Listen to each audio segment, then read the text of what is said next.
السلام علیکم dear students, welcome back to my YouTube channel. Dear students, آج ہم کرسٹوفر مارلو کی مشہور ٹریجڈی پلے ڈاکٹر فاسٹس کو پڑھیں گے۔ لیکن ویڈیو شروع کرنے سے پہلے اگر آپ نے ابھی تک چینل کو سبسکرائب نہیں کیا تو پلیز چینل کو سبسکرائب کر کے ویڈیو کو اینڈ تک ضرور دیکھیں۔ آپ کا تھوڑا سا ٹائم ہمارے چینل کی گروتھ کے لیے بہت زیادہ ضروری ہے، سو پلیز ویڈیو کو پورا دیکھیں۔ اب سٹارٹ کرتے ہیں ڈاکٹر فاسٹس کو۔ یہ انگلش لٹریچر کے سب سے اہم اور زیادہ پڑھی جانے والی ڈراماز میں سے ایک ہے۔ اس پلے میں مارلو نے انسانی خواہشات، علم کی تحصیل، طاقت کی چاہت اور ان کے نتیجوں کو بہت گہرائی سے پیش کیا ہے۔ Dear students, doctor Faustus Renaissance age کا ایک ٹریجڈی پلے ہے جو کرسٹوفر مارلو نے 1592 کے قریب لکھا۔ اس پلے کا سینٹرل کریکٹر ڈاکٹر فاسٹس ہے جو ایک بہت بڑا اسکالر اور سائنٹسٹ ہے۔ ڈاکٹر فاسٹس کے پاس تعلیم، شہرت اور دولت سب کچھ ہوتا ہے، لیکن پھر بھی وہ مطمئن نہیں ہوتا۔ وہ انسانی حدوں سے آگے بڑھنا چاہتا ہے اور ایسی قدرت حاصل کرنا چاہتا ہے جو عام انسانوں کے پاس نہ ہو، اور اسی خواہش کی وجہ سے وہ اپنی روح شیطان کے حوالے کر دیتا ہے۔ ڈیئر اسٹوڈنٹس، اگر ہم اس پلے کے ہسٹوریکل بیک گراؤنڈ کو ڈسکس کریں تو ڈاکٹر فاسٹس کی کہانی جرمن لیجنڈ پر مبنی ہے۔ جرمنی میں جوہان فاسٹس نام کا ایک شخص مشہور تھا جس کے بارے میں روایت تھی کہ اس نے شیطان سے معاہدہ کیا تھا۔ رینیسانس کے دور میں لوگ نالج اور سائنس کی طرف متوجہ ہو رہے تھے۔ لوگ پرانے عقیدوں کو چیلنج کر رہے تھے اور ہر چیز کو سمجھنا چاہتے تھے۔ ڈیئر اسٹوڈنٹس، رینیسانس سے پہلے یورپ میں زندگی اور علم پر مذہب کا گہرا اثر تھا۔ انسان کی حدیں مقرر سمجھی جاتی تھی اور لوگوں کو سکھایا جاتا تھا کہ وہ ان حدوں سے آگے نہ بڑھے۔ لیکن رینیسانس نے سوچ کا رخ بدل دیا۔ اس دور میں ہیومنزم نے جنم لیا جو اس بات پر یقین رکھتا تھا کہ انسان میں بے پناہ صلاحیت موجود ہے اور وہ اپنے محنت اور عقل کی مدد سے عظیم کامیابیاں حاصل کر سکتا ہے۔ اسی نئی نظریے نے ڈاکٹر فاسٹس جیسے کرداروں کو جنم دیا، ایسا شخص جو علم، قدرت اور کائنات کے تمام رازوں کو جان لینے کی خواہش رکھتا تھا، چاہے اس کے لیے اسے کتنی ہی بڑی قیمت کیوں نہ ادا کرنا پڑے۔ اور ڈاکٹر فاسٹس اسی رینیسانس اسپرٹ کی نمائندگی کرتا ہے۔ سو ڈیئر اسٹوڈنٹس، اب سٹارٹ کرتے ہیں اس پلے کی سمری کو۔ پلے کے آغاز میں فاسٹس اپنے اسٹڈی روم میں بیٹھا مختلف علوم کا جائزہ لیتا ہے۔ وہ لاجک، میڈیسن، لا اور تھیولوجی کا مطالعہ کرتا ہے، لیکن اسے کوئی علم مطمئن نہیں کرتا۔ وہ کہتا ہے کہ میڈیسن اسے صرف ڈاکٹرز جیسی شہرت دیتا ہے، لا صرف بحث سکھاتا ہے اور تھیولوجی گناہوں اور سزا کی بات کرتی ہے۔ آخرکار اس کی توجہ میجک اور نیکرومینسی کی طرف ہوتی ہے، اور اسی طرح فاسٹس فیصلہ کرتا ہے کہ وہ بلیک میجک سیکھے گا اور وہ دو جادوگروں والڈس اینڈ کارنیلیس کو بلاتا ہے جو اسے میجک سکھاتے ہیں۔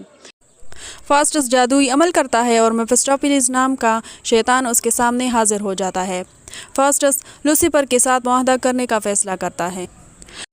معاہدے کے مطابق فاسٹس اپنی روح لوسیفر کو دے گا اور بدلے میں اسے 24 ایئر تک ہر قسم کی طاقت اور خدمت حاصل ہوگی۔ جب فاسٹس اپنے خون سے کانٹریکٹ سائن کرنے لگتا ہے تو اس کا خون جم جاتا ہے، گویا قدرت اسے روکنے کی کوشش کر رہی ہو، اور جب وہ دستخط کر لیتا ہے تو اس کی بازو پر ہوموفیوج کے الفاظ نمایاں ہوتے ہیں جن کا مطلب ہے اے انسان بھاگ جاؤ۔ یہ ایک الہی تنبیہ تھی کہ اب بھی وقت ہے، اپنی روح کو تباہی سے بچا لو۔ معاہدے کے بعد میفسٹوفیلیس اس کا خادم بن جاتا ہے۔ شروع میں فاسٹس بہت خوش ہوتا ہے اور سمجھتا ہے کہ اب وہ دنیا کا سب سے طاقتور انسان ہے، لیکن دھیرے دھیرے اسے احساس ہوتا ہے کہ اس نے بہت بڑی غلطی کر دی ہے۔ پلے میں گڈ اینجل اور ایول اینجل بھی نظر آتے ہیں۔ گڈ اینجل اسے توبہ کرنے اور اللہ کی طرف لوٹنے کا مشورہ دیتا ہے، ایول اینجل اسے گناہ اور تکبر کی طرف لے جاتا ہے۔ جب بھی فاسٹس توبہ کرنے کے بارے میں سوچتا ہے تو لوسیفر اسے پھر سے گمراہ کرنے کے لیے 7 ڈیڈلی سنس کا تماشا دکھاتا ہے۔ یہ سین آڈینس کو انٹرٹین کرنے کے ساتھ ساتھ ایک مورل لیسن بھی دیتا ہے۔ 7 ڈیڈلی سنس 7 ڈفرینٹ ایموشنز اور سچویشنز ہے جسے ڈاکٹر فاسٹس فیل کرتا ہے، لیکن یہ انسانوں کے روپ میں ڈاکٹر فاسٹس کے پاس آتا ہے اور اسے خوش کرنے کی کوشش کرتا ہے۔ اس میں سب سے پہلا ہے پرائڈ، یعنی غرور اور اپنے آپ کو دوسروں سے بہتر سمجھنا۔ سیکنڈ ہے کویچوسنس اور گریڈ، دولت اور مال کے حد سے زیادہ خواہش کویچوسنس ہے جسے ڈاکٹر فاسٹس فیل کرتا ہے۔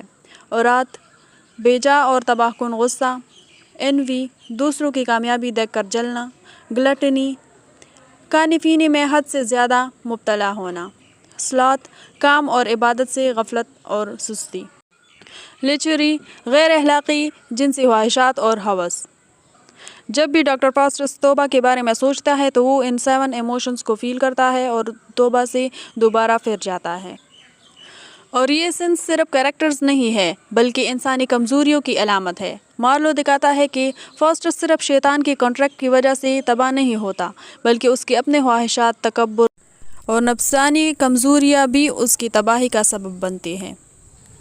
ڈیئر اسٹوڈنٹس، ڈاکٹر پاسٹرس کی سب سے بڑی ٹریجڈی یہ نہیں کہ اس نے اپنی روح شیطان کو بیچ دی، بلکہ یہ ہے کہ اتنی بڑی قربانی دینے کے باوجود وہ اپنی قدرت کا کوئی عظیم مقصد حاصل نہیں کر سکا۔ فاسٹس نے 24 سال کے لیے ان لمیٹڈ نالج اور سپر نیچرل پاورز حاصل کی تھی۔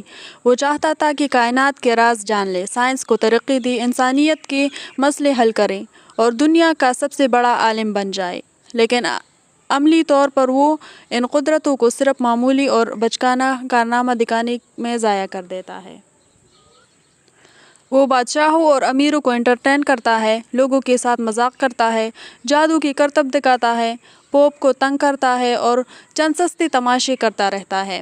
نہ وہ کوئی نئی سائنٹیفک ڈسکوری کرتا ہے، نہ کسی بیماری کا علاج ڈھونڈتا ہے، نہ انسانیت کے بھلائی کے لیے کوئی بڑا کام کرتا ہے۔ یعنی جس شخص نے خود کو خدا جیسی قدرت حاصل کرنے کے لیے بیچ دیا تھا، وہ آخر میں صرف ایک جادوگر اور تماشا دکھانے والا شخص بن کر رہ جاتا ہے۔ مارلو یہاں ایک گہرا پیغام دیتا ہے: جب انسان اپنی صلاحیتوں کو صرف نفسانی خواہشات اور ذاتی شہرت کے لیے استعمال کرتا ہے تو اس کی عظیم قوتیں بھی بے مقصد ہو جاتی ہیں۔ فاسٹس کے پاس اب سب کچھ تھا، لیکن اس نے اس سب کو معمولی اور ٹریویل میجک میں ضائع کر دیا، اسی لیے اس کی زندگی ایک بہت بڑی ناکامی اور ٹریجڈی بن جاتی ہے۔ آخری سین میں 24 سال مکمل ہو جاتے ہیں۔ فاسٹس کو پتہ چل جاتا ہے کہ اب اس کا ٹائم ختم ہو گیا ہے۔ وہ بہت گھبرا جاتا ہے اور گاڈ سے معافی مانگتا ہے۔ وہ وقت کو روکنے کی کوشش کرتا ہے، وہ روتا ہے، چلاتا ہے اور اپنی روح بچانے کی کوشش کرتا ہے، لیکن اب بہت دیر ہو چکی ہوتی ہے۔ آدھی رات کو شیطان آتے ہیں اور اس کی روح کو دوزخ لے جاتے ہیں۔ اس طرح فاسٹس کا دردناک انجام ہوتا ہے۔ سو ڈیئر اسٹوڈنٹس، یہ تھی ڈاکٹر پاسٹس پلے کی سمری۔ اب ڈسکس کرتے ہیں اس کی تھیم کو۔ اس پلے کا سب سے پہلا تھیم ہے ایمبیشن۔ ڈاکٹر پاسٹس حد سے زیادہ ایمبیشن رکھتا ہے اور اسی وجہ سے تباہ ہو جاتا ہے۔ اور سیکنڈ ہے نالج۔ پلے یہ سوال اٹھاتا ہے کہ نالج کی کوئی حد ہونی چاہیے یا نہیں۔ اینڈ تھرڈ ہے good versus evil.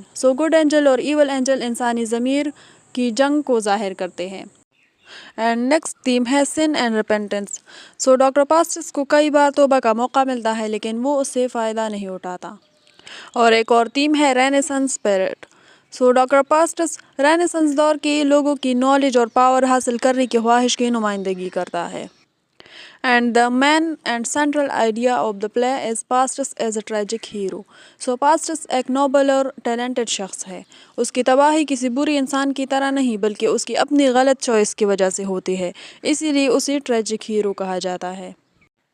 And dear students, یہ ایک بات نوٹ کر لیجئے کہ اگر کہیں میری زبان سے اللہ کا لفظ استعمال ہوا ہو تو وہ میری عادت کی وجہ سے ہے۔ لٹریری طور پر ڈاکٹر پاسٹس یورپین کرسچن کانٹیکسٹ سے تعلق رکھتا ہے، اس لیے یہاں گاڈ اور کرسچن بیلیفز کا حوالہ زیادہ درست مانا جاتا ہے۔ I'm sorry for that mistake۔